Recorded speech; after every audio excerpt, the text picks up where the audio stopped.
Tonight we have Steve Mera, and he's the publisher of Phenomena Magazine. And I'm very honored because a lot of my articles wind up in Phenomena Magazine. I love that magazine. He's an author of several books. He's an international TV and radio host. You've probably seen him on History Channel's Ancient Aliens and I think The Unexplained because I'll turn on the TV and then bam, there's Steve Mera. He's also to the official spokesperson for Fox TV series The Outcast. He's an executive producer of many things. Um, he's the go-to guy if you want to know anything about the paranormal. He's the guy with the information on UAPs, UFOs, drones, cryptids, ghosts, you name it. Steve, what's been going on? Ah, well, hasn't it been really, really busy over the last couple of months? I mean, talk about drones. Drones. That's all I hear is droning on. Drones everywhere. Drone across the US, drones over the UK, over military establishments. And it was absolutely no way I was going to evade this topic of drones because the amount of people that have been recently contacting me from all over the world in regarding these nuisance drones has been quite immense. Now it's been interesting that it's the 21st of January 2025 today. President Trump announced only a couple of days ago that he was making an inquiry into these drones and that he would have a report on his desk. This is what he said uh, by the January the 21st, which is today. Now, the question is what is that report going to have in it? I mean, are they going to even tell him? Because at the end of the day, he's an elected individual. It's not like previous presidents. I mean, I can go through the history of previous presidents, and I'm from the UK, so you guys will probably know better. But I think there's probably at least maybe five presidents that pretty much had a bit of a knowledge about what was going on.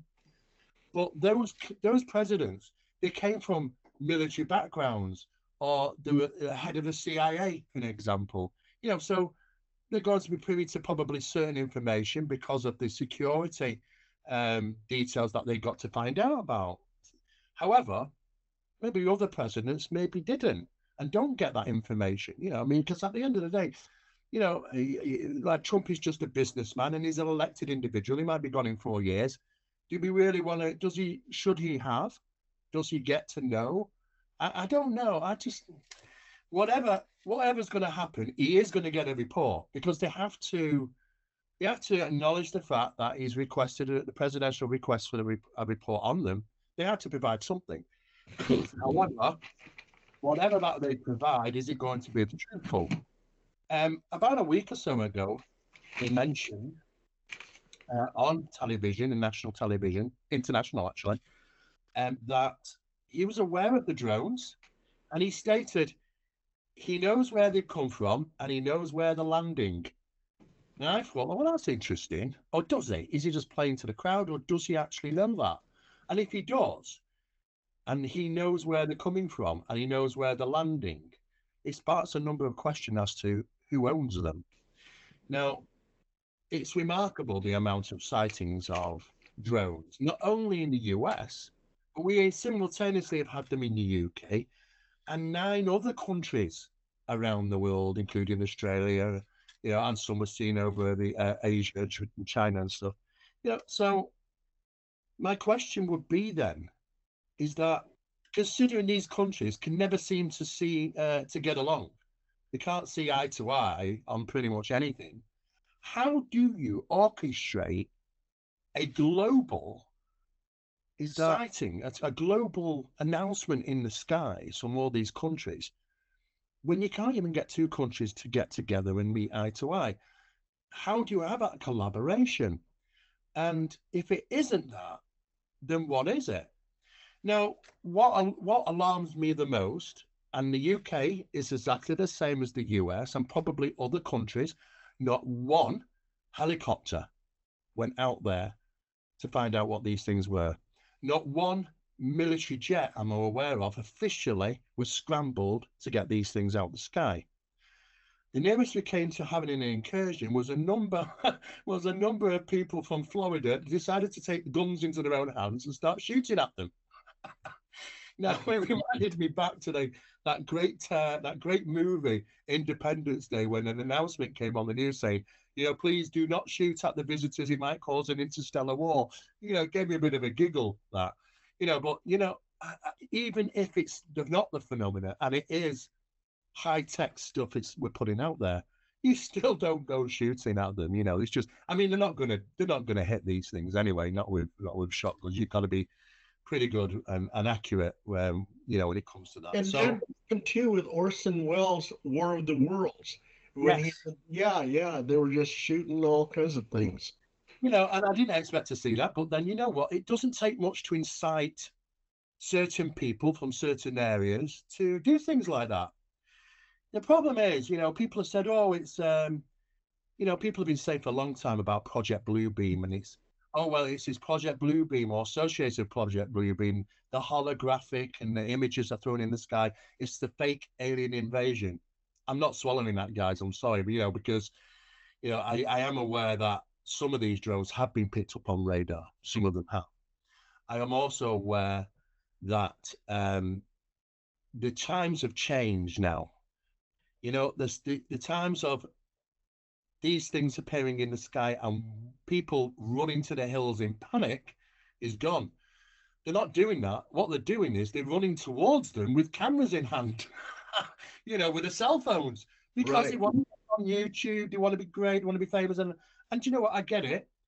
The time of that, the fake invasion thing, just, I don't think it would work. I don't think it would panic people enough. They tend to be more inquisitive and go, they see these things and they drive towards them, or, they travel towards them. They want to get to know what these things are. They're very inquisitive. So that doesn't kind of cut it for me anymore now. I know that stuff has been in the field for many, many years. I know that, during the Second World War, the Germans were using holographic images projected from U-boats, surface U-boats, off the Dover Cliffs in the UK. And when ships saw that, because we get a lot of mist and fog, and when it bounces off that, it looks like you've seen an image of in the distance of the Dover Cliffs. And people, captains of ships and things, thought, "Oh, that's unusual. We must be off course," and took a different path going into dangerous waters where the U-boats were waiting, to take them out. And it did actually work. People were fooled in that. But that technology has been around a long time. And, I've seen some demonstrations of holographic images. And you know what? It's gone to the point where, yeah, you can't tell the difference between something that is real and isn't now. And that's the stuff we kind of do know. So, what about the stuff they haven't released yet? So, but I just don't think the general public will swallow that now, in panic. I think it'll be an opposite reaction. So, when it comes to these things, excuse me, one of the most significant, not just from the UK, but also in the US and other countries around the world. Excuse me, guy, I've got a bit of a cough. Was the fact that all the governments pretty much did the same thing. There's nothing to see here, guys. Don't worry about it. It's not a national security issue. Just ignore them. Probably what people are seeing is ordinary aircraft in the sky. I mean, have you seen the videos circulating the internet from around the world? These are not your normal aircraft. No military, no civilian, whatever. It is just not. They're not helicopters. They're not military aircraft. We don't, they are absurd. When I say absurd, I really mean absurd. Someone's gone to great length in creating a sweet shop and toys. And when I say a sweet shop, I mean so many varieties. I mean, it casts my mind back to Close Encounters of the Third Kind. Fantastic film ahead of its time by Steven Spielberg. We all love that. And when that scene in that movie, when they're coming round the cliff, they're coming round the hill, well, they're coming around the mountain when they come, and they're being chased by the police officers. The cops are after them. And when you first see those four craft come round, the first one is like some cone with weird lights, and it's twisting and turning as it goes. The next one is an unusual shape. It's like a diamond shape. The next one is like a saucer shape. So it's like variety, not on purpose variety. It's not like they've all got the greatest sports model car, where everybody wants it. It's like just purpose variety being created. And not only that, it causes so much confusion because some of these drones clearly look to have wings. Some of these drones clearly look to have aircraft recognition lighting on them, even an anti-collision light underneath. So that tells you that whoever made these things, rather the aliens are very courteous, or we don't want to run into a civilian aircraft. We need to let them know that we're present. We're there. So that's very courteous as to whoever made them. Now, what's interesting about that is that I've seen video footage and I've seen photographs of these, I have to say, aircraft of some sort, which look to have maybe wings and a green light on one side, a red light on the other, and an anti-collision light underneath, which is port and starboard. So in creating yourself straight away, okay, well, that's kind of something like we would do. We don't tend to see many in UFOs with following our recognition lighting system. They're just usually the opposite. I thought, okay, that's interesting. But then when you start to look at those videos, you realize very quickly, this is not a plane. This is not an aircraft. This is hovering, going backwards and forwards, changing its light sequences. And it's like, what the hell am I? It's a plane. You think it's, oh, that's a plane. And then you go, oh, no, it isn't. What the hell am I looking at? This is the confusion. And there are so many very different things. I mean, there was probably about 500 variations in these drones that I've seen, from light phenomena that looks to be like the true phenomena, and it's splitting, it's morphing, it's going in, it's going out, it's changing shape, it's multiplying. That I would expect to see in the phenomena. And then you've got the other side, which are definitely some type of technology which is being flown around in the skies at the same time. So people have pressed me over the last couple of weeks trying to get answers, about these, whatever these drones represent. And for me, I was thinking to myself, well, I cannot imagine a global effort to do this. Because what would be the reasons? Because a lot of countries that oppose US, like Russia and China, they don't even, they don't follow the same sort of protocols and ideas. So, and did he even share that critical information about UAP? I'm not too sure. Either all these countries have secret meetings about UAP and they're all doing the same thing as some type of operation, which I don't know if that's really, I think that's pretty difficult to do. Or in create both phenomena is taking place. At this moment in time, I'm leaning towards that. I'm leaning towards the fact that we have a global phenomena taking place, a phenomena, not the tech, and maybe somehow, and I don't know how, but somebody got wind of what was going to happen, or were certain parties at the highest secret levels of the US government and other places around the world given some information that this was going to be occurring on a global basis. So what governments might have done is thrown up all their stuff as well, the secret tech. And that confuses the thing, because not only are people seeing the phenomena, they're also seeing the government tech. And then when the government turns around and says to the general public, don't worry about it. There's nothing to worry about. There's no national security. It's just misidentifications of normal aircraft. Just go about your business. The first thing, I mean, people aren't daft. The first thing they're going to think is the general public, if they're not doing anything about this, and they're not going up there and shooting them down. Because if it's from China or Russia or wherever, you can guarantee these are over the sensitive military bases. They would have shot them down. They would have took them out straight away. They're not. They're ignoring them. So why? Leads you to think, the general public are leading to think, well, it belongs to the US then, just like we did it here in the UK. Oh, the UK have got them. That's why they're not doing it. They're not going to shoot down their own stuff. God knows how much it costs in the black budget programs, that these gravity propulsion devices, whatever they're using. But it's interesting because you could say this could be some form of psyops there taking place, because the known phenomena is going to be present. I don't know, some operation by the phenomena is going to be taking place on a global basis for some length of time. and they throw their things out purposely so they can turn around to the general public and say, don't worry about it, just ignore them, we're not doing anything about it. Which means the general public will immediately think, oh, don't worry about it, it's just our tech. Is that done on purpose to throw away the fact that some of this stuff is not our tech and that it is something else? I don't know. But I've been backwards and forwards over the last 2 or 3 weeks with this, going round in circles, looking at stuff, getting information. People send me videos and photographs. Do you know, New Jersey was probably one of the most significant locations hit by the drone phenomenon, and it's still taking place occasionally. So it hasn't finished yet. The documentation and statistics show that over 300,000 people throughout New Jersey reported phenomena, or witnessed the phenomena for 300,000 people. We don't realize how immense that was in New Jersey. They literally covered all aspects of New Jersey. And we're seen from miles away by numerous different witnesses, and they constantly reported.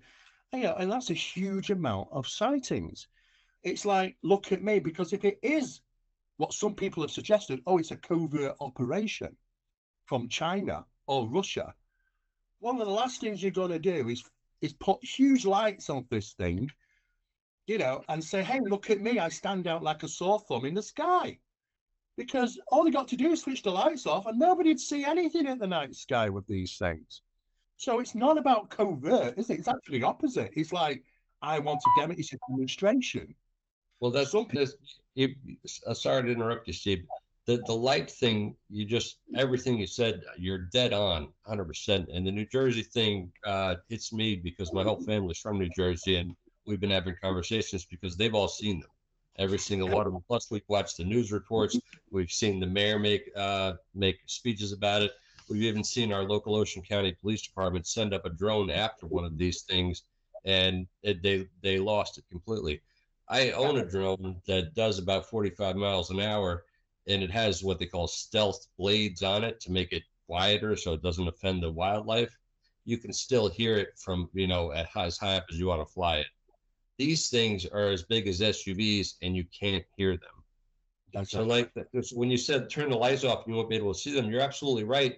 But what can fly like that you can't hear? That's a big problem, because we've got to be looking at some type of technology that we don't commonly understand in the public field. If we talk about some of these drones being spheres, we've seen some great video footage over the last few years of drones, look to be drones, but the spheres. Now, a normal drone has to have an intake of air and an outtake of air, as you know. And how's that going to operate inside a vacuum or inside a sphere? Because there's no intake of outtake of the air for the blades to do what they need to do. So we've got to be dealing with some type of technology. But here's the crutch of this now, because what we have is a big problem, because the military bases, not just in the US and the UK and the civilian airports as well, they have a blind radar area. And it's done on purpose, because this blind radar area is things that get picked up on it, like a bird or a novelty balloon, party balloon. They don't want false positives coming through all the time. With a bird's just flown past, it comes up on radar.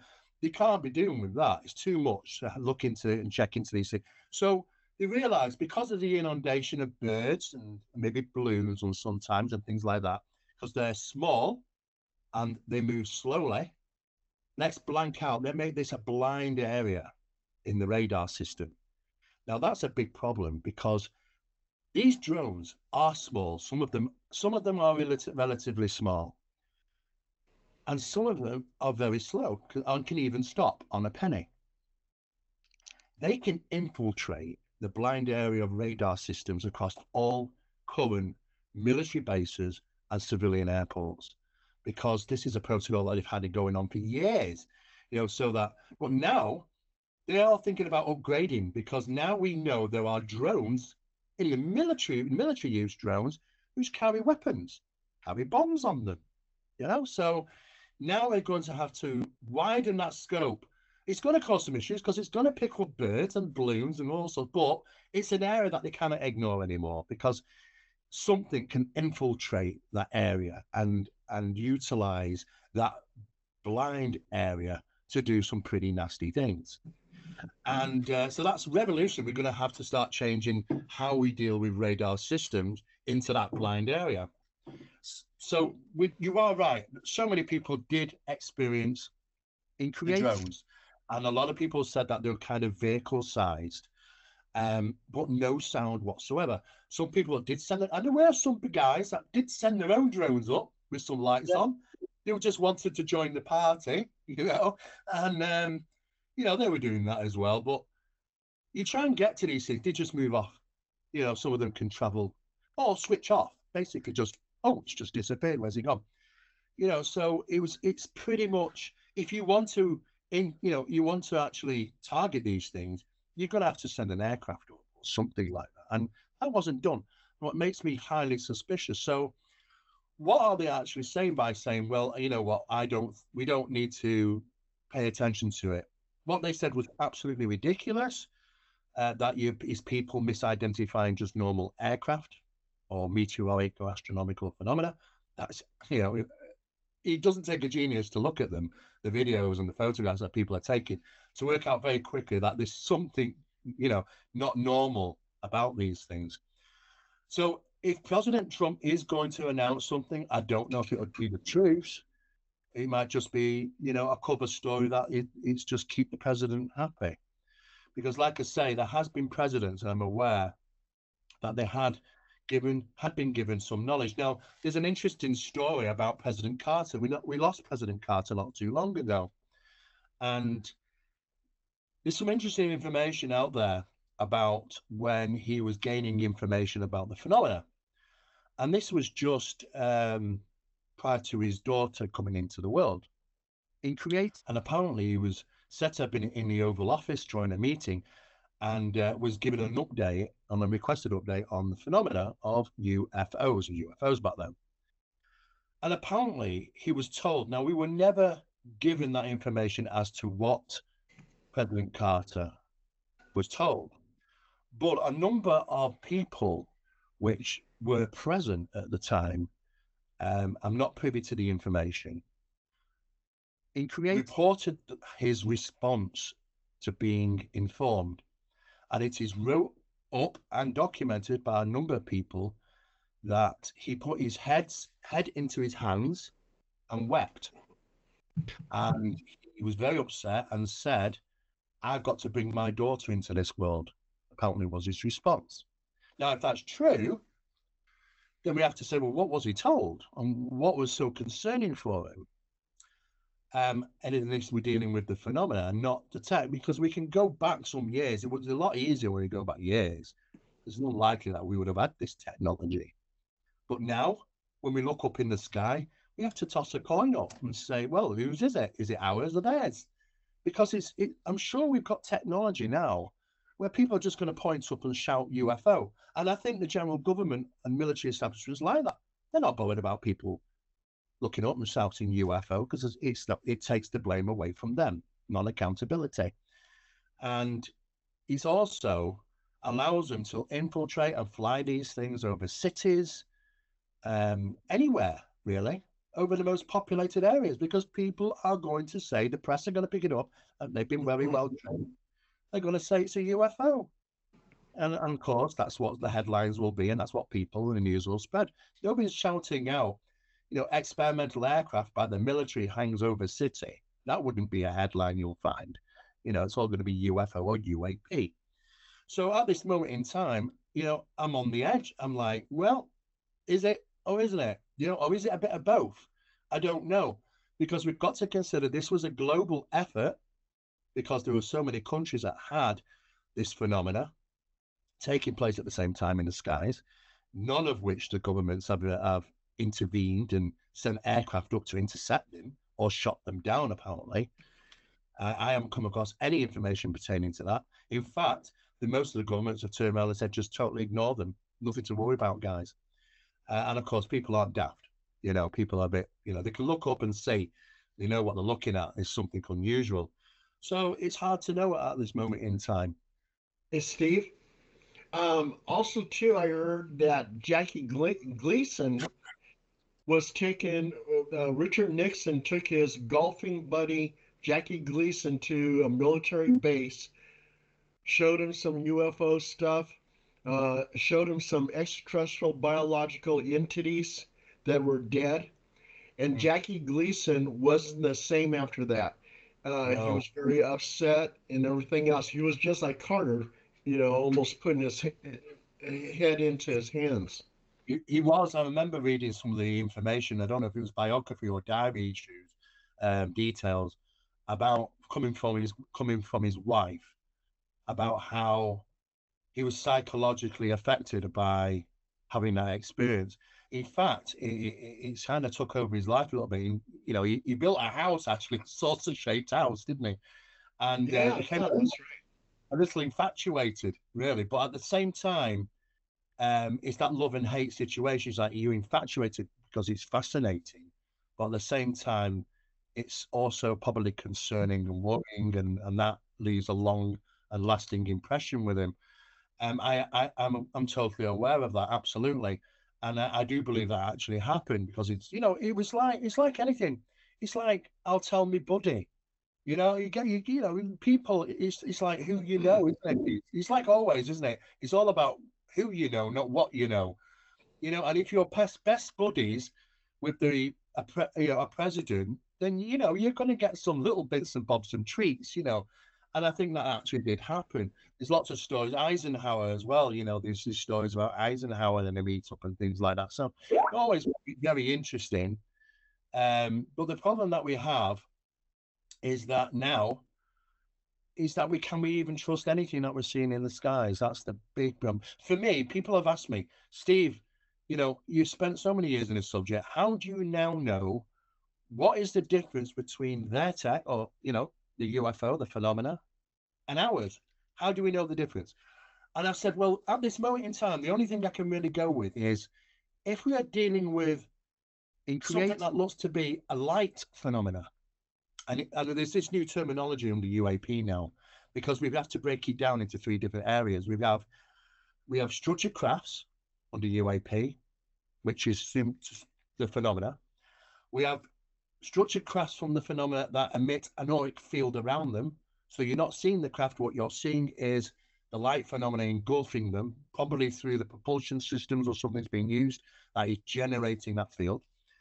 And third, you've got ILP, which is intelligent light phenomena. And it's seemingly like plasma light, and they act intelligently as if they're alive and interact with people. And yet they seem to be plasmoid type or light phenomena. So is there a multitude of things that are in our skies and it just gets grouped under UFO or UAP? Now with UAP, they're breaking that down now, looking at other areas as to high velocity anomalies, things that are moving beyond human eyesight. There's plenty of evidence with that now, with specialized cameras that people are using and capturing these things. So it starts to get very interesting. Now, some of the most recent work in regarding UAP studies, advanced UAP studies, what they have now, which you can purchase, is something called rangefinders. Now, these rangefinders, they're not like the old rangefinders. They can go for an extended length, up to 3,000 meters and things like that. And that's just a real good distance. Some of these researchers are looking at the phenomena in the sky, balls of light, and they are about 70% of that phenomena is more representable now. Not many people are seeing flying discs. Not like what they tend to see. If you did statistics, you'd say 30% of people are seeing crafts. 70% of people are seeing light. In create, and what is the light? Is it crafts engulfed in an auric field, or is it something else, like intelligent light phenomena? So what they're doing is they've got the rangefinders. These things are clever. They evolve and they learn. They've got the rangefinders, and these things were appearing pretty much out at sea, off the shore. They're running these tests from the shoreline in three different locations to get triangulation on them. So they're using the rangefinders, and the information is coming back about how far they are out, 2,780 meters or whatever. The next night, they're in the same place again. And the next night, they're in the same place again. And, they started doing these studies. It doesn't happen every night, but when it does, it tends to be in the same location. It's like, why in that spot? You know? So, and then after about a month of doing this, something unusual happened. Suddenly, all the rangefinders were giving false information. He suddenly went from true readings to saying, oh, it's 30 meters away. It's not 30 meters away. He said it's in the same place. It's at least 2,700 odd meters out there. It's as if like they were emitting some type of energy field or magnetic field that the rangefinders were hitting that first before they themselves. And it was giving false readings back. And that went on for quite some time. So all of a sudden, it was like, oh, great readings, great true readings, and then nothing. Everything just went. It's as if like they were aware they were being acknowledged, or aware that they had trackers on them, or aware that they were being watched, or with yeah. And then so they basically said, well, no, we're not having this. Let's stop that in its tracks. And things all changed. And ever since then, they've learned. It's like evolved, learned how to do that. Yeah. It got to the point where the teams tried to engage some of these crafts. Now, because they have triangulation, they got an average size of some of the light phenomena to between 2 and 4 meters in size, between 2 and 4 meters, which isn't huge. But this is what gets interesting. Some of the light that they're emitting with special light readers now, which you can get, were producing up to 7,000 watts of light. Now, that's a tremendous amount of light. But what was interesting is that the illumination and the illumination weren't normal. It's not like a stadium lighting. If you go to a baseball game or whatever, or a football game, you look up at the stadium lighting. Some of them, are maybe 5,000 watts. Some of these things are 7,000 watts and more, up to 50,000 watts of emittance. But there's no spread of light. There's no illumination from the illumination, if there's such thing. It's like it's contained. So they generate a huge amount of energy. And this is what Jacques Vallée said. Some of these things, the amount of energy coming out from the light source is like a nuclear power station. And yet it's contained because the light is not spread to illuminate the whole given area, which you would expect it to, like normal light procedure, with light bulbs and things you would expect the light. That's what talked about that very concept about the light being contained in something small. But like what you said about UFOs and whether you can tell if it's UAP, you had me think of the thought I've been thinking about is that it's just like time travel. If you ask a person, has time travel been invented? And you say, well, if it ever would be invented, those people probably would have come back, right? So then it's invented then. They're here, it's been invented, time is not here. Well, the same thing with UFOs, but there's many different races. And if UFOs have been reverse engineered, then you have different types, different technologies that they're on the level with, like Lockheed Skunk Works. That gentleman said we could fly ET home. It's just black market projects. It probably wouldn't come out. That you remember that statement. But the thing is that we probably have several different species that we have reverse engineered. So you're going to have that variety. And so how at this point in time, we are of the same technology. So, I mean, it differentiated it. What difference would that make? But back to what you said about the UAPs, if it was China, we would already be conquered by them already. If that was them, they wouldn't sit there and let us be. And if it was Russia, Ukraine's war would have been ended already. I mean, they're not going to let those weapons, sit there like you said. And so, but also, before it happened in New Jersey, you would have the Congress, the congressional hearings. You had other places in the world all ramping up. You had the Miami incidents, which was up and down. You didn't know what it was, but you have these things that are happening on the second, and the minute How can it all be coordinated like that? That's really, there's billions of things happening at one time. So that's the thing they can't really get around. So everything you said as you were saying, I was like, this guy is spot on. He's right into the whole issue. So, seems like, so you think that some of it's us, but some of it's extraterrestrial, straight up. That's what you believe? I believe at this moment in time, until new data comes in and evidence, that from what I've seen and gathered and taught, with people all over the world, is that the skies were shared by not only the phenomena on a global basis, but also high-tech phenomena in many English-speaking countries, mostly. Most of them were English-speaking countries, funny enough, um, and a number of other countries that weren't, which they had seemingly drone phenomena taking place as well. And I think, it could be a possibility that some form of psyops, because if you put your things, put your toys out there as well, UAPs up there, but let's throw our stuff up there as well. And then, because we can then turn around and say, don't worry about it, ignore it, there's no defense significance here, and there's probably just misidentifications. The general public aren't daft. They're going to know straight away by that comment from the government, it must be ours then, because they're not shooting them down.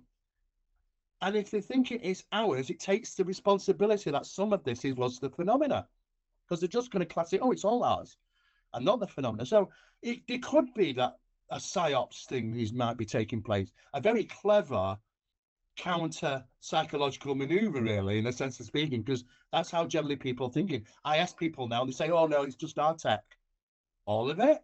Well, they're not separating it, you see, and that's the problem. I think, it becomes very difficult. The stumbling area, just like what you said, the stumbling area for me is because it happened simultaneously in countries all around the world. And like I say, how do you get even, unless we're led to believe that there is more Cold War going on than that is. In other words, the US is enemies of the Russia and Russia's enemies of America, and yet there is specialized meetings between Russia and America regarding UAP, and it's all carried on. But then, it just doesn't make sense on a global basis with all these other countries that don't see eye to eye with the Americans and English. It's just it's a big pill to swallow at this time. So it's a mystery. It is one of those things that, it is a tough one. It is, because some of this stuff I recognize that looks to be acting and visually like the phenomena is, where it appears, disappears, morphs, changes. Yeah. Hey, Steve, Phil had a question that he popped up on the screen, and I'm not. Right. Yeah, Phil, you remember your question about a distraction?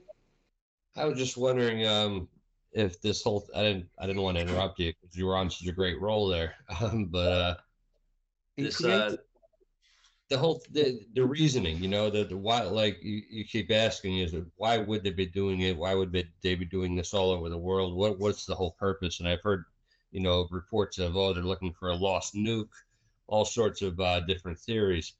But I was just wondering, could this just possibly be some big distraction that is, kind of like if you play with a cat, you play with one hand and you can get them with the other kind of thing. Is it that old magician's trick? Watch the right hand, don't watch what the left hand's doing. Yeah, it's a very good point, Phil, because I do know, funny enough, I do know the phenomena does that, because I have witnessed phenomena manifest in the sky in key locations where we ran experiments in the US. And it was in the mountain areas, the desert mountains. We knew that it was a very potent, positive magnetic anomaly there. We knew that there were things going on there. When we went there, we witnessed phenomena firsthand. It was a close encounter phenomena, but it just turned on like a light bulb. It never flew in. It might have been already parked in the sky and we couldn't see it. And then it just switched on. But this thing was big.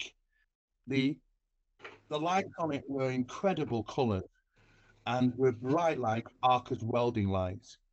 And there was 3 or 4, maybe 5 of us there during that experiment, and we were completely in awe.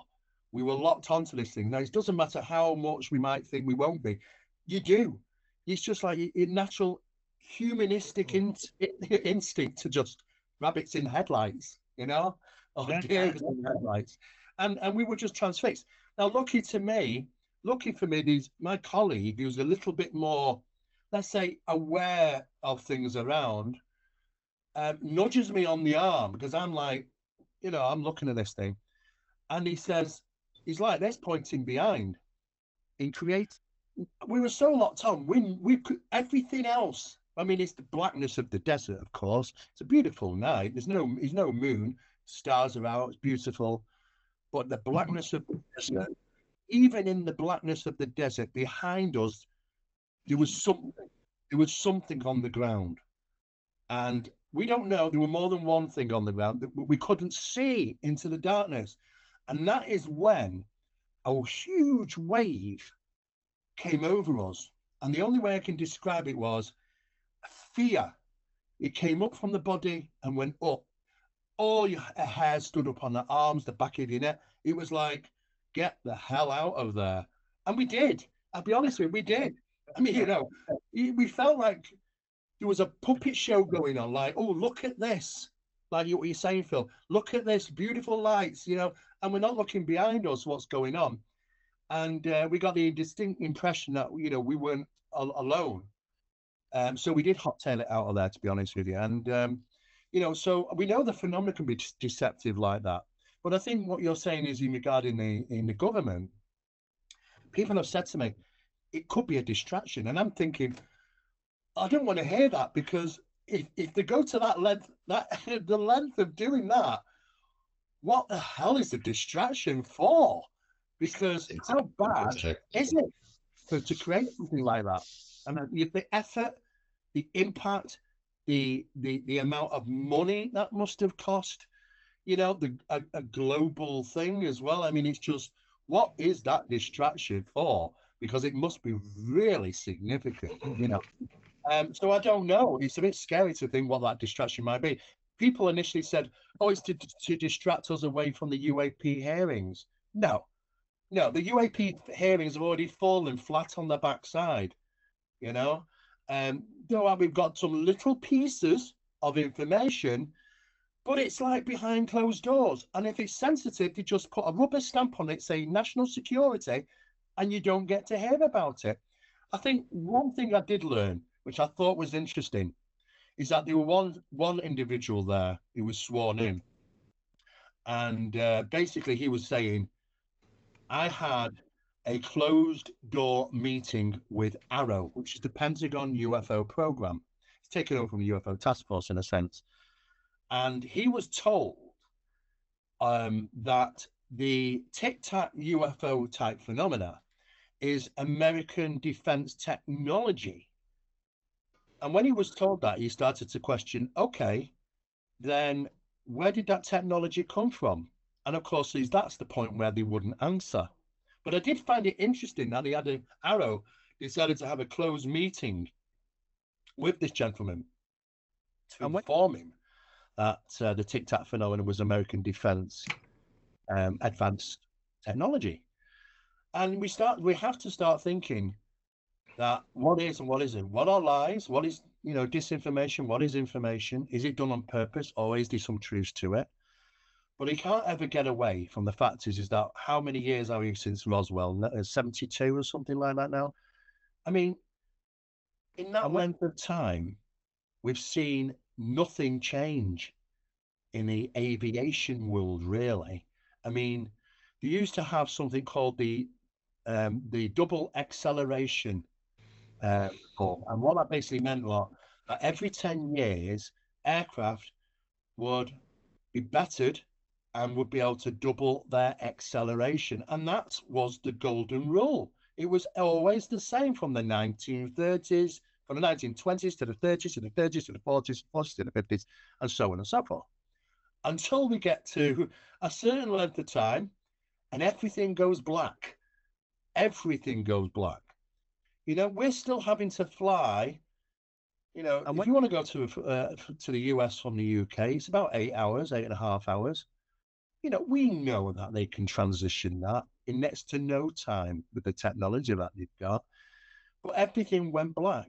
You know, everything in the aviation program and many others aspects. You know, even space exploration and things. It's just like they're telling the public this is the greatest stuff we've got when they're hiding the greatest stuff behind. And whilst they're spending trillions of dollars, sometimes missing dollars from the US government into the black budget program, um, we are probably not just the Americans, but we are probably because we know that we closed our doors to the MOD on regarding UFOs, and I was informed that the the whole process of the UK government dealing with UFOs has been handed over to the American authorities, and it is our guys, you know, the top guys in the UK government, that get invited to go to the US to have these conversations and specialized meetings. So it's like we've handed over. You know, you guys, you deal with it, and we'll come to you, and you know, you probably got a better process. And I believe that's probably true because the British government were never good at really much at anything, really. You know, the Do, mess they made do, Englishman.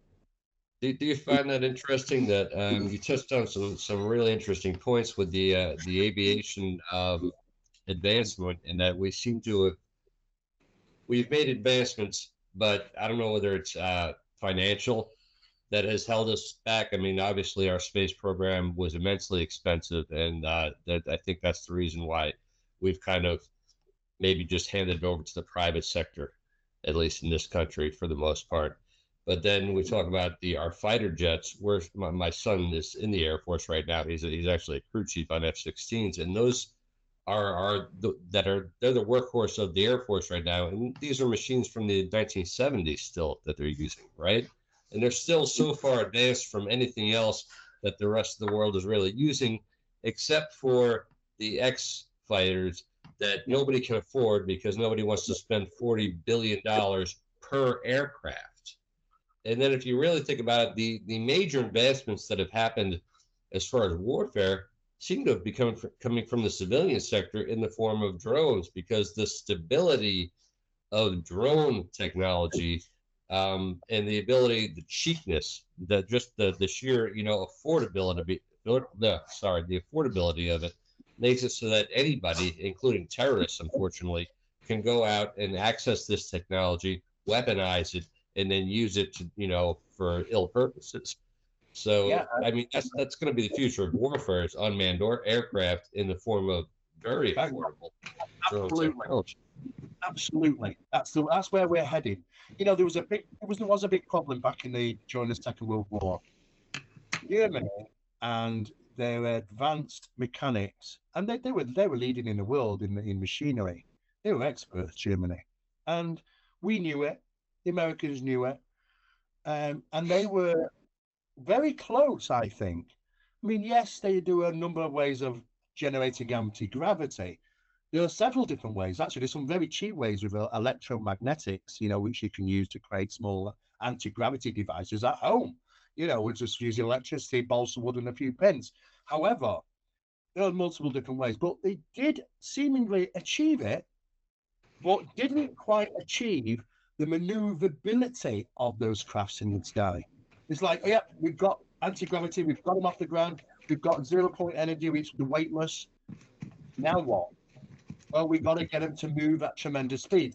Well, how are we going to do it? And I think that's kind of where they were playing around at trying to get them to be traversed through the skies in an easy manner, which isn't dangerous at high velocity. Now, if they had, then we could probably guarantee they would have air supremacy. And at that time in the 1940s, if you've got air supremacy, it's game over. World War, it's game over. They've got air supremacy, forget it. I think this is a big problem, not just for the US, but also for the UK. We had to get in there, and we had to get the technology, and we had to get the scientists. And what do? We had to get the scientists on the Apollo program and numerous other things. There are some people I talk to, and they say, I come from London. and we have V2 bombs, they're flying bombs, V2 rockets, coming over London and burying themselves into houses which killed family members. They're bitter about it. The person that made that was von Braun, who created the Saturn V rocket, which is a big V rocket without the wings. You know, it's just a giant version.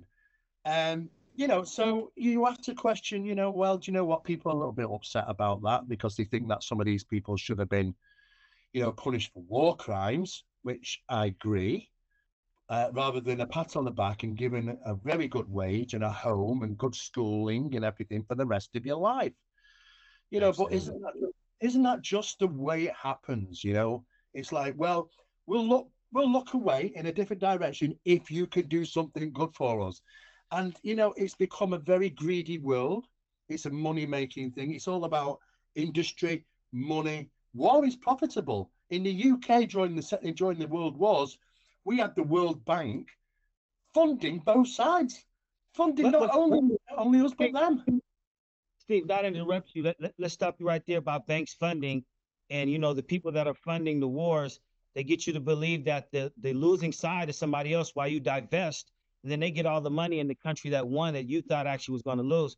But back what you said about the money, the reason why I said stop, I want to chime in, which is because, that technology you spoke of, it's just like quantum computers. Whoever has that first, you have enough money to support that, you're going to have an advantage on everything. So if United States and say Russia or China, we have the best weapons, yeah, we might not say anything because, I mean, technologically, the money we can make in the industry, farming, everything we can use it for, like that Grammy program where the quantum computer like tracks every single thing, if you have the ability to do that and you're next to a country that doesn't, you're obviously going to make more money. And I also want to ask you, what did you think about NORAD? I mean, they obviously know every freaking thing that's flying and moving, in this world. So I want to ask you about those things.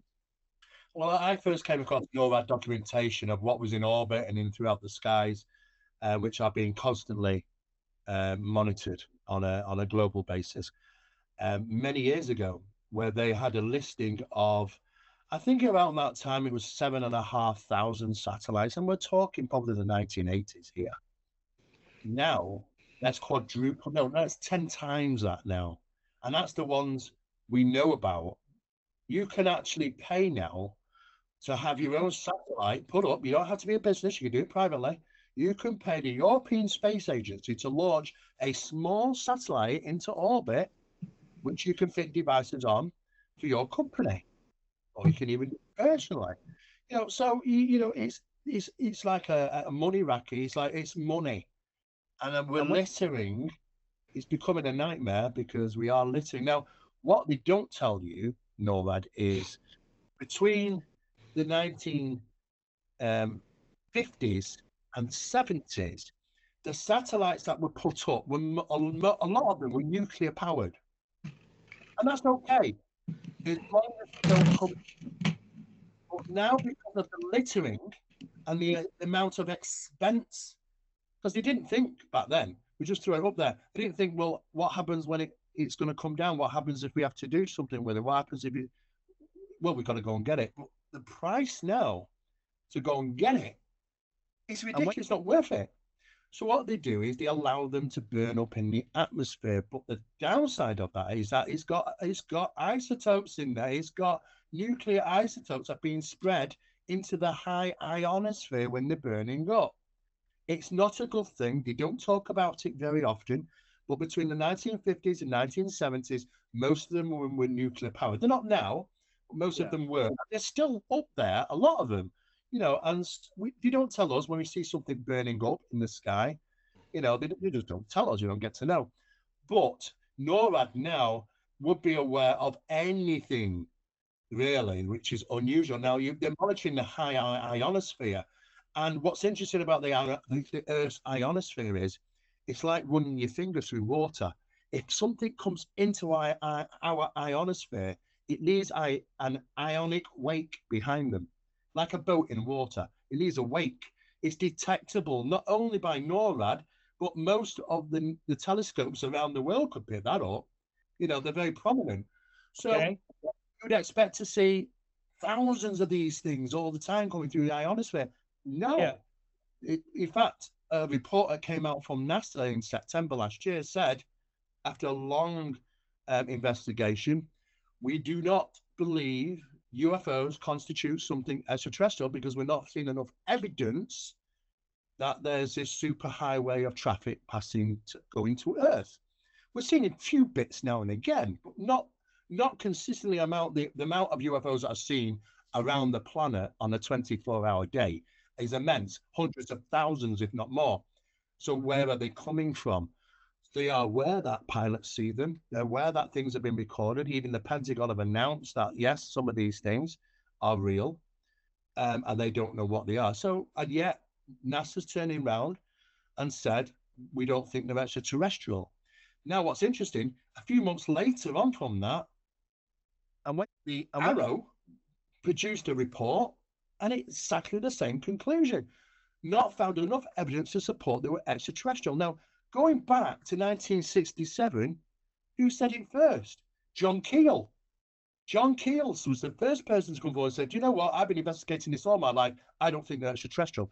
10 years later in 1977, Hynek, at a specialized meeting of Project Blue Book number 14, states off record, I do not believe this is a phenomenon which is what we might refer to as extraterrestrial. If the phenomenon is coming from other planets, and there are various of them, do you not think, just in the advancement of 1,000 years, if they're saying they're a million years ahead of us, that they found a better way to traverse through the universe? Exactly. Wormhole, whatever, portal, wormhole. But the Natalis though, that declassified report from the 50s about the interdimensional beings, where they're talking about vibratory levels not coming from a planet but a place. But I know exactly. You know that it doesn't have to be from a planet. Yeah, no, I'm aware of that, and that's very interesting because it was only last year that the Pentagon completely switched the narrative, and they came away with no using of the word extraterrestrial and no wording of extraterrestrial hypothesis.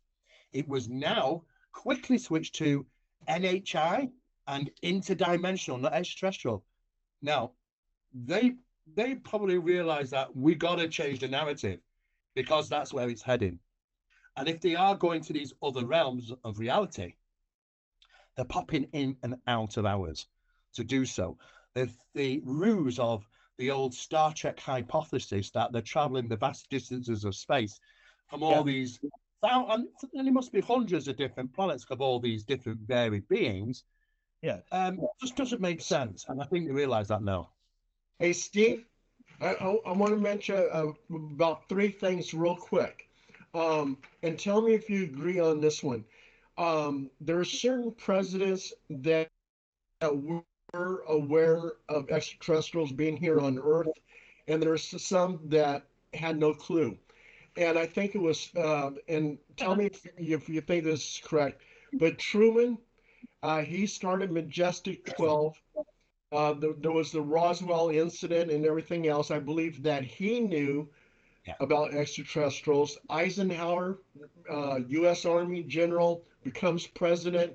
I think he knew. Nixon, he brought Jackie Gleason into that military base and showed him those entities.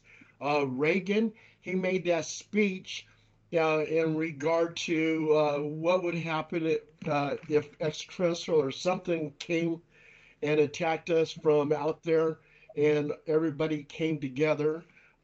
Bush, of course, CIA guy, he knew.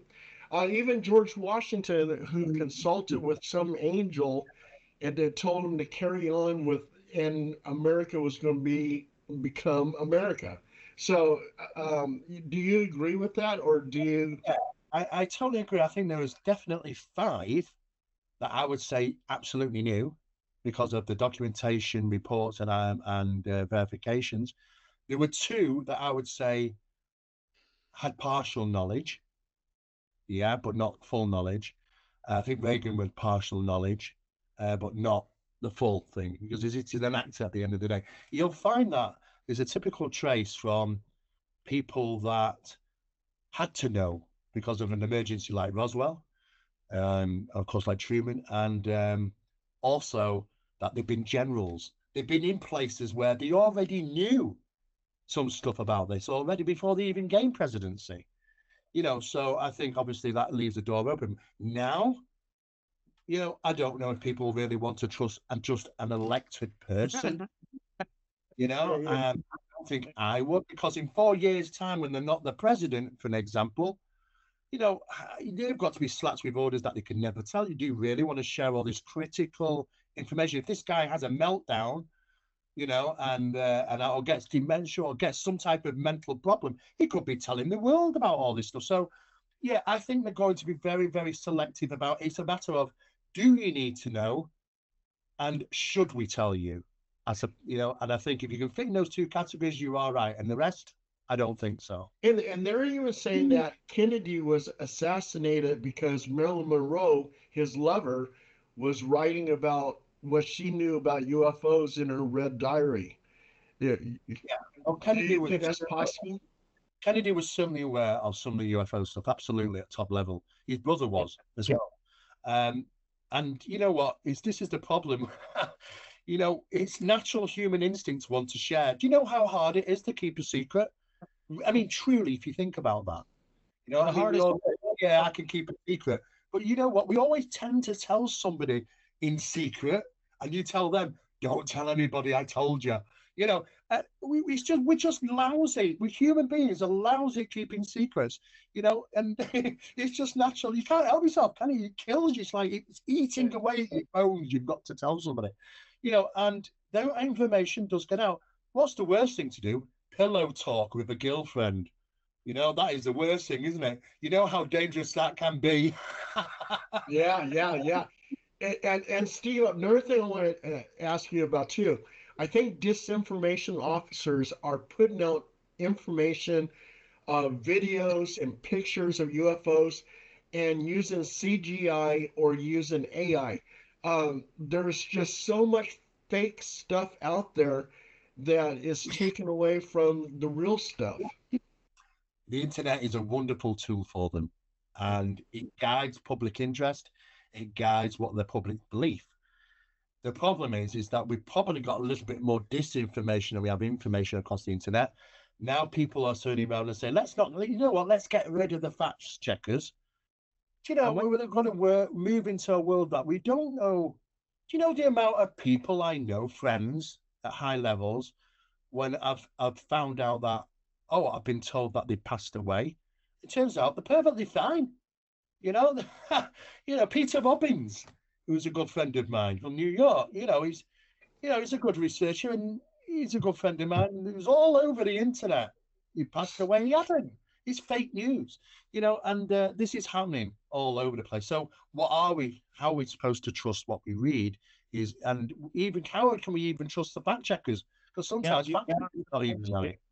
You got to use ChatGPT and Quantum. You got to check them with the same shit that they check you with. Yeah. Steve, I want to ask you before we forget, because you knew a lot about this last time, and I was impressed by because nobody knows about this. The Real Society. Maria Ostic, supposedly when she channeled that information about their UFOs and having a gravity pocket within a gravity pocket where when the UFOs did make this encounter, and we talked about that it's probably folklore, but I want to know, is there a difference between the Honey Boo and the prototypes that Hitler had versus the real and the V12, all the way to what the Real Society did? Are they one and the same, or is it all myth? What were they used at all? What do you think about that? There was different technology being utilized. You never actually stuck to one, to be honest with you. They were experimenting across the whole board regarding anti-gravity. I believe it had about 7 different methods of 0-point energy being created, weightlessness, lighter than air phenomena. A bit like what is being referred to currently now is aerogel technologies. You might want to Google that. You start getting into that. It's quite heavy going. But they removed multiple different types of technology. They hadn't mastered it, and they know why they hadn't mastered it, because that's what the phenomenon is like. I know from our own experiments. We want the knowledge of the universe, but what they tend to ask is not the knowledge of the universe. They want to ask the questions that what makes us going to help us win a war, or get better money, or make us money. Hey, Yeah, yeah. Steve, also too, the Germans had the D Glock, Yes. and that could have been the Kecksburg UFO that Yeah. landed in the future.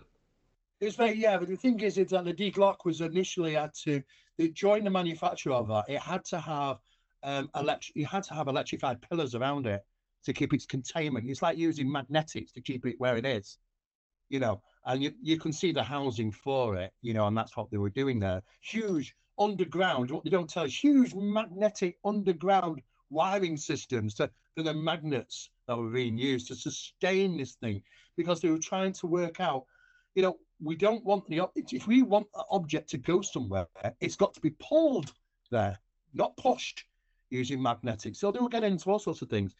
There were various different reasons of why they were experimenting, because it was a matter of which one's going to work first for us, because it's a rush, And like what people have said, and the information has come forward now about the Vril Society, the phenomena, and I know this through dealing with it myself in a number of experiments.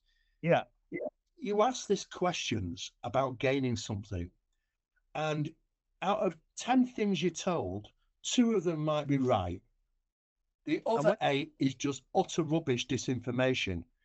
Because what's frustrating is that the phenomena acts like a government agency. He throws a lot of disinformation there.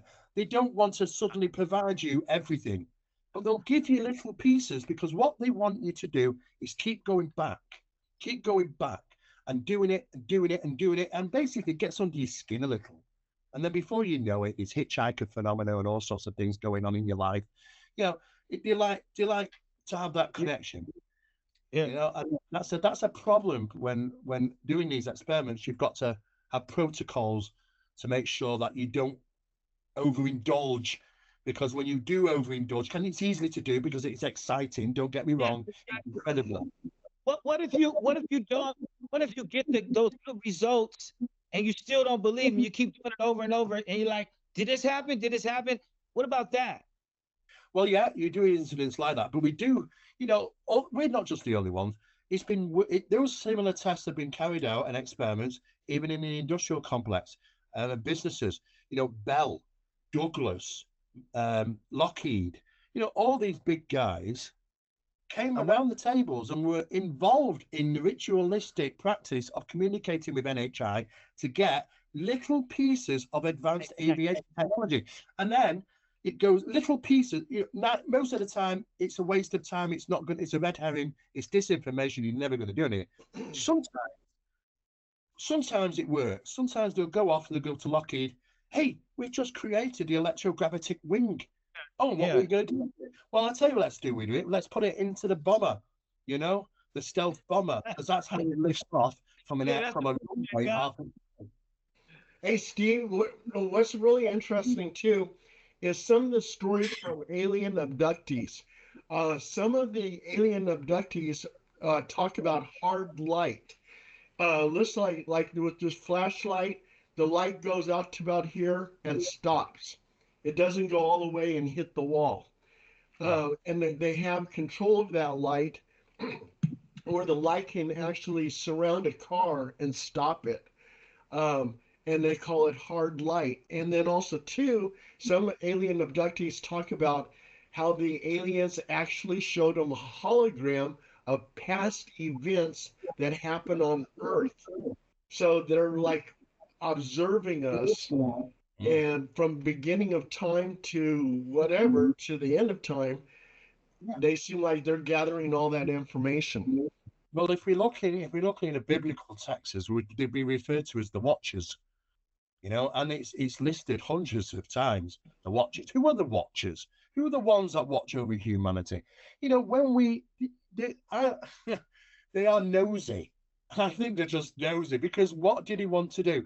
If there's any incursions, if there's any battles, if there's any wars, they're there.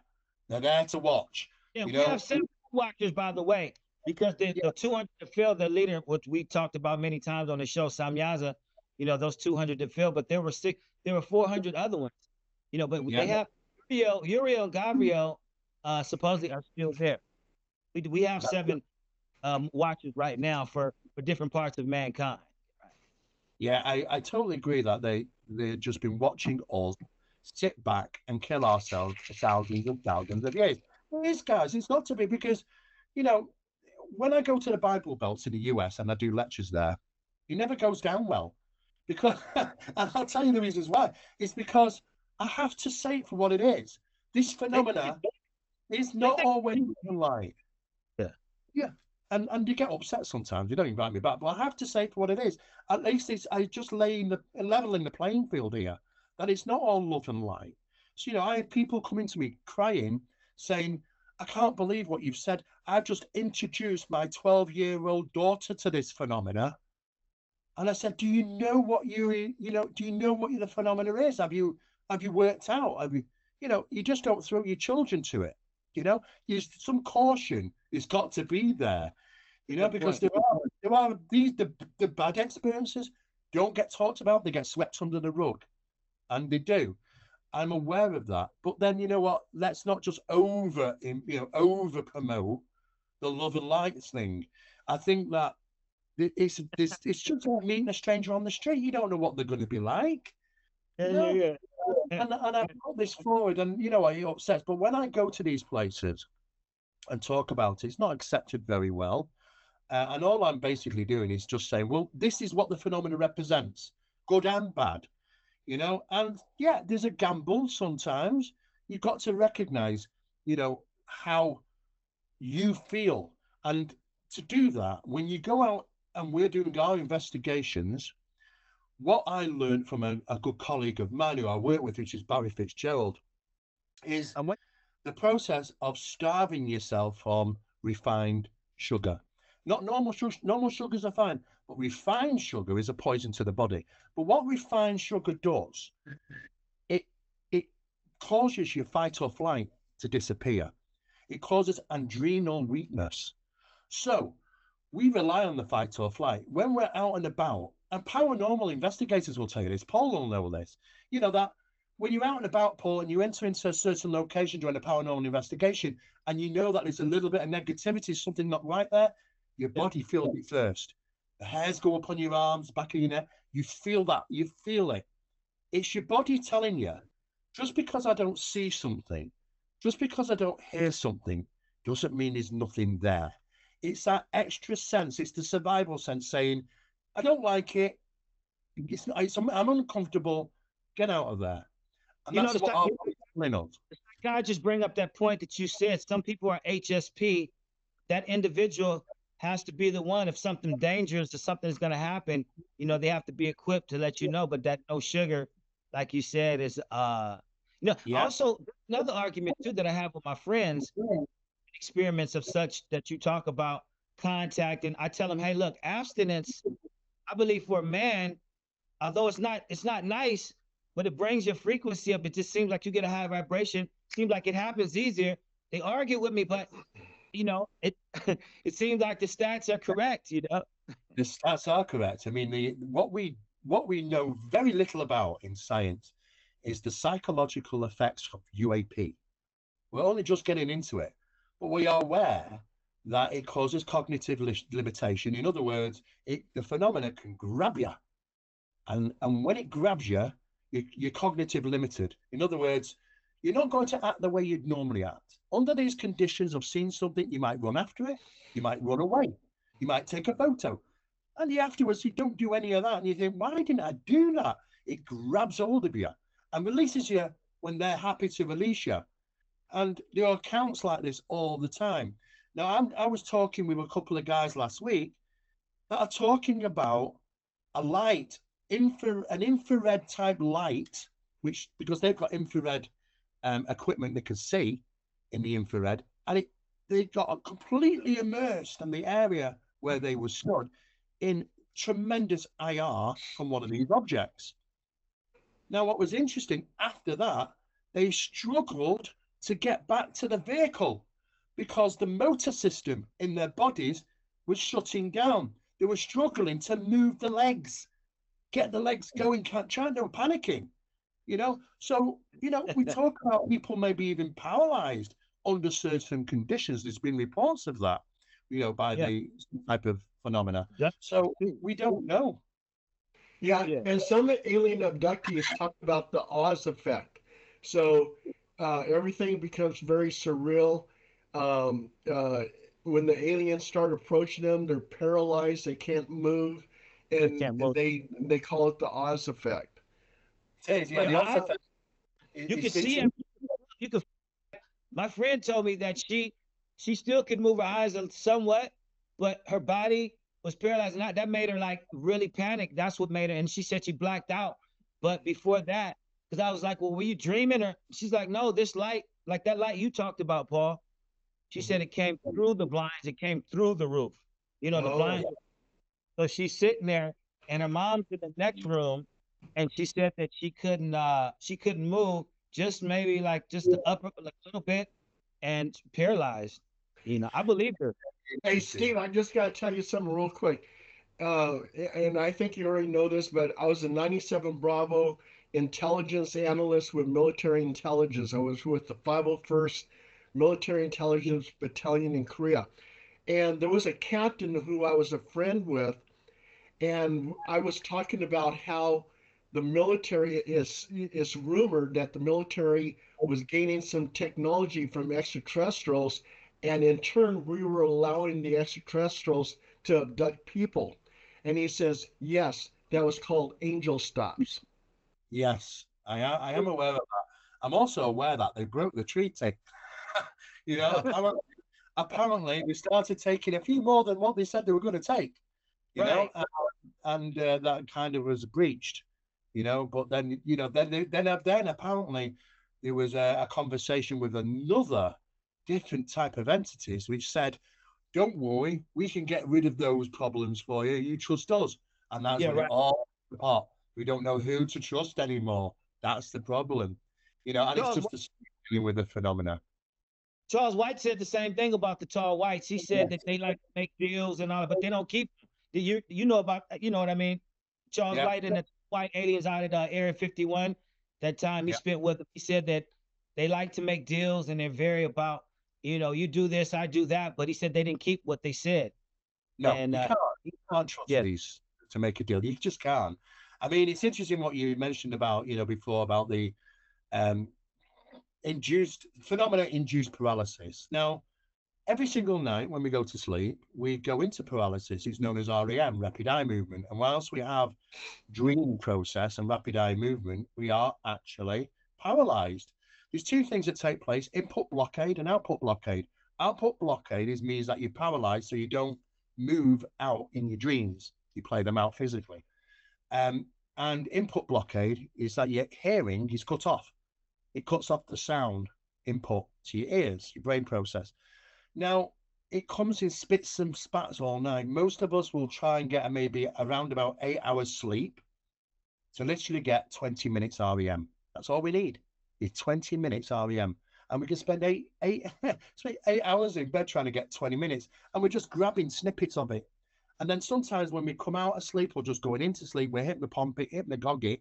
And at that process, we can kind of, oh yeah, I'm having a little bit of a dream and lash out. But when you're in REM and you drift into that state, it is a state of paralysis and your loss of hearing.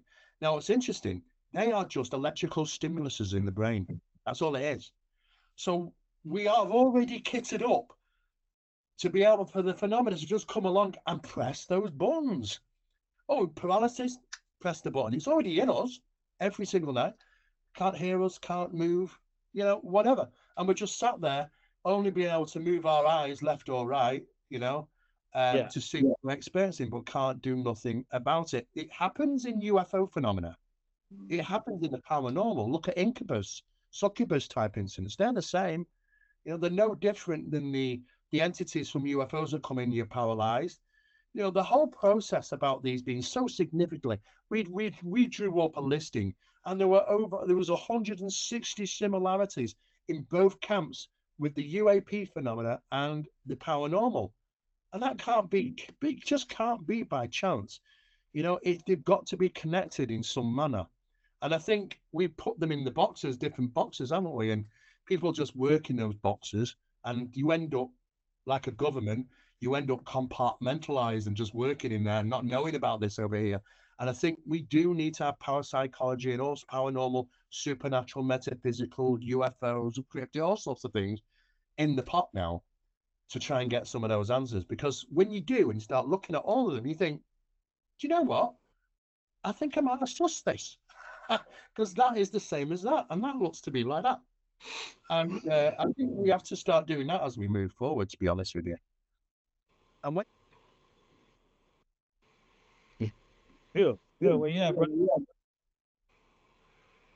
Hey, Steve, we're getting up to about the hour. Actually, went over. So, anybody has anything to ask Steve before we go? Yeah, And then we'll try to get Steve to give us information on how to contact him. yeah. Phil, you got anything more you want to say? And I'd love to do another show with Steve and talk about just the 20th century and how the passage of time seems to be.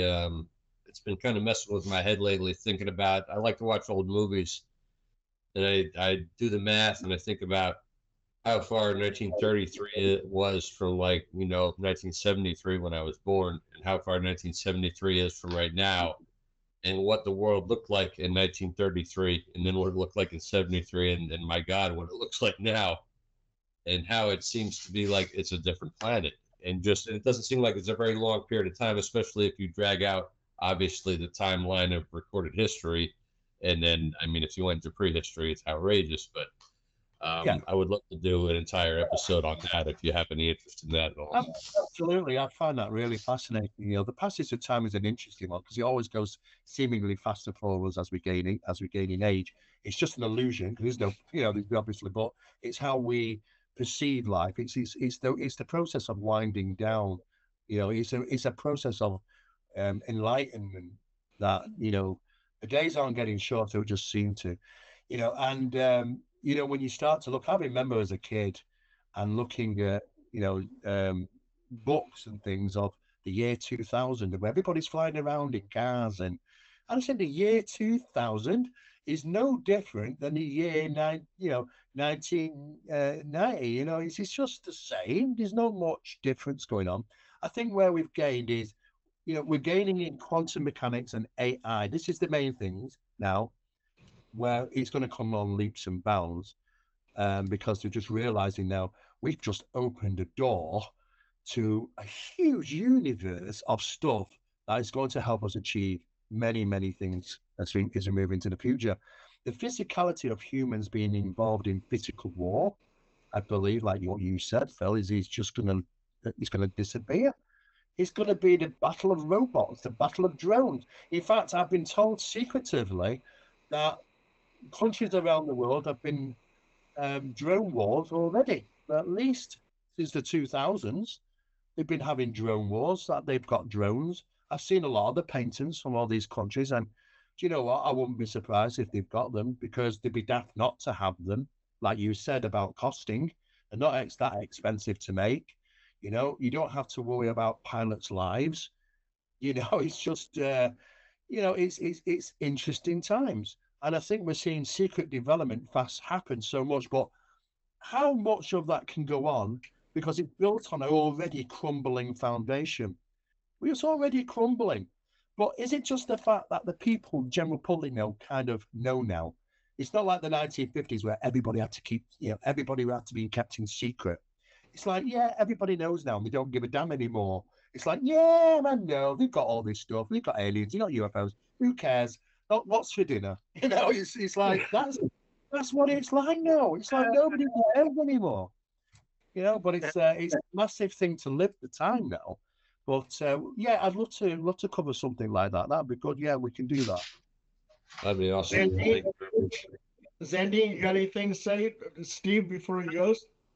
I'll save it for next time because he gave us so much. I asked him so much. But Steve, I just want to thank you, man. You're so sharp, so on your stuff. It's a pleasure. Oh, you're And welcome. You're welcome. You know, it's only because I'm on a number of international think tanks. There are things I can't say, and I have to, Yeah. I have to hold my tongue until because I'm not the one that's responsible to talk about it. It has to come from somebody else. But there are things I do share, and I do get to know things. So I'm trying to get ahead of the curve, and I just want to ask you. I do want to ask you straight up. Do you? Because when we're not talking, I'm going to think about this. The UAP thing, is this soft or gradual disclosure, or this is just another something, or is 2025 going to be a good year for these things? What do you think? Well, to be honest, I think, when we say gradual disclosure, it comes in different forms and different ways. I mean, the trickle started back when NASA started going to the moon and stuff, and he started getting involved at the Brookings Institute.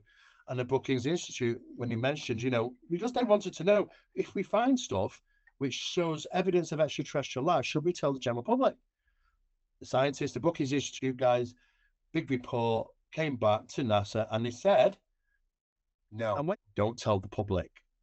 But what was most interesting was the following statement. They said, but you must, in capital letters, teach them, prepare them.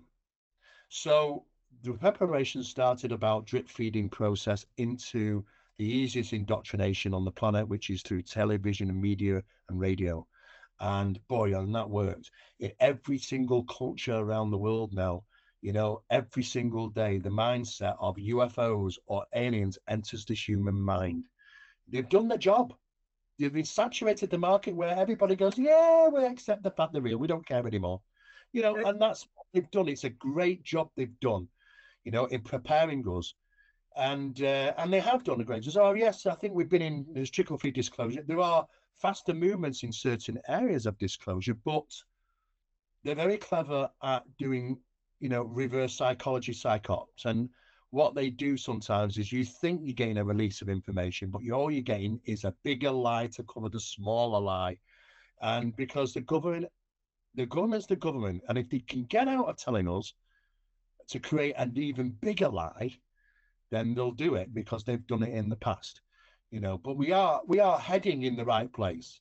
But it's a very slow step up, struggle up a hill, because we are still even now dealing, even with the Pentagon, closed door discussions, red tape areas, some bits of disinformation in there. And and you think, yes, it's great that it's in the public domain now. It's not the elephant in the room anymore conversation, is it? You can talk about UFOs because it's been on the news and the Pentagon have talked about it and stuff, but there's the element of disclosure. Well, what's it going to take to get disclosure? Because that's a massive, massive thing. Maybe there won't be disclosure. Maybe it will be us just saying, look, do you know what? We don't believe you anymore. We know this is happening. You don't have to tell us. We know it's happening. Yeah, I like yeah, yeah. I think because people have got so fed up with the secrecy. You think that there's people in this subject that are on your side, which you think, oh, this guy, he's going for the government. He's going after them. He wants answers. Do you think they're on your side? Do I know people in this subject that are not on our side, that really just doing it for themselves? And it muddies the waters, unfortunately, but you just got to be headstrong and keep going. If we get an answer like that in my lifetime, I'd be lucky. I think that'd be wonderful. I mean, it's exciting to live times now because never in any of those years has so much fluency been around the subject of UFOs ever heard or seen in my life, apart from as it is now. It's been talked about everywhere, and that's something. So we have to say disclosure is a funny name. It's like, Yeah. is it going to get triple test? We work it out. Hey, Steve, on a future show, I would love to pick your brains on crop circles, black cats in England, Loch Ness Monster, leprechauns and fairies in Ireland, Stonehenge, Jack the Ripper, Enfield hunting. So, Yeah, yeah, I've done a lot of I've been to pretty much all those places, including Loch Ness, and I took a load of Japanese. over to, I took them over on a coach. They said, no, you just want to go and see the monster. So I get there and I come out the coach and I step off and I say, there's Loch Ness. And about 30 of them jumped off and said, we're monster, we're monster. And they're just taking photographs of anything. You know, they're crazy. But you know what? It's an interesting place and there are things there. And these interesting places have been, you know, ancient sites. I've also sort of been to London and do you know what? I've had my foot in all sorts of different camps and areas in which you might refer to as mysteries. And I can cover some of that stuff. And some of the really advanced, you know, experiments in regarding crop circles as well, because I did some work with Nancy Talbot from the BLC, you know, research facility, and there were some fascinating things. So yeah, absolutely, we can plan that for a future episode. Oh, fantastic. Steve, how can people get a hold of you? Well, basically, you know, multiple different ways. I usually say, look, guys, you know, just Google Steve Mera, Mera, and you'll find me coming up all sorts of places over Google. We do have a website which is the awakeningevents.co.uk. And it's just it's a housing page for a lot of the things that we do.